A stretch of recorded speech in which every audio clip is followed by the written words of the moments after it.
કેમ છો મિત્રો? મારું નામ છે ભોઈ દ્રષ્ટિ અને હું as a community health officer work કરી રહી છું. ઘણા બધા લોકોનો ક્વેશ્ચન હોય છે કે ગુજરાતમાં CHOની ભરતી માટે કેવી રીતે એપ્લાય કરવું. તો એની માટે સિમ્પલ પ્રોસેસ હોય છે. તમારે ગૂગલ પર જવાનું રહેશે અને એમાં arogyasathi.com સર્ચ કરવાનું રહેશે. તમે સર્ચ કરશો એટલે એમાં ઘણા બધા ઓપ્શન શો થશે. એમાંથી તમારે કરંટ ઓપનિંગ્સ પર ક્લિક કરવાનું રહેશે.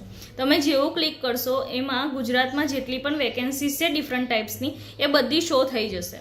એમાંથી તમારે કોમ્યુનિટી હેલ્થ ઓફિસરની વેકેન્સી પર ક્લિક કરવાનું રહેશે. તમે જેવું ક્લિક કરશો તમારી પાસે બે ઓપ્શન આપેલા હશે, એપ્લાય એન્ડ એડવર્ટાઇઝમેન્ટ. એડવર્ટાઇઝમેન્ટમાં ડિટેલ આપેલી હશે કે કયા ડિસ્ટ્રિક્ટની વેકેન્સી છે અને કેટલા અમાઉન્ટમાં છે. દેન તમારે એપ્લાય પર ક્લિક કરવાનું રહેશે. એપ્લાય પર ક્લિક કરશો એટલે તમારે ફર્સ્ટ બેઝિક રજિસ્ટ્રેશન કરવાનું હોય છે જે ફ્રી ઓફ કોસ્ટ હોય છે. દેન તમારે ફોર્મ ફિલ કરવાનું હોય છે પર્ટિક્યુલર ડિસ્ટ્રિક્ટની વેકેન્સી માટે. ફોર્મમાં લાસ્ટમાં સબમિટેડ આવી જાય એટલે તમારું ફોર્મ ફિલ થઈ ગયું છે. દેન ભરતીની પ્રક્રિયામાં આગળ એવી પ્રોસેસ હોય છે કે એ લોકો થોડાક ટાઈમમાં જેટલા બધાના ફોર્મ ફિલ થઈ જાય દેન થોડાક ટાઈમમાં એ લોકો લાઇન લિસ્ટ કરીને ડોક્યુમેન્ટ વેરિફિકેશન માટે કોલ અધરવાઇઝ ઈમેલ કરતા હોય છે. પછી એ લોકો ફાઇનલ મેરિટ લિસ્ટ બનાવીને CHO માટે ડાયરેક્ટલી સિલેક્ટ કરતા હોય છે. તો આ રીતના CHO માટે એપ્લાય કરવા માટે સિમ્પલ પ્રોસેસ છે.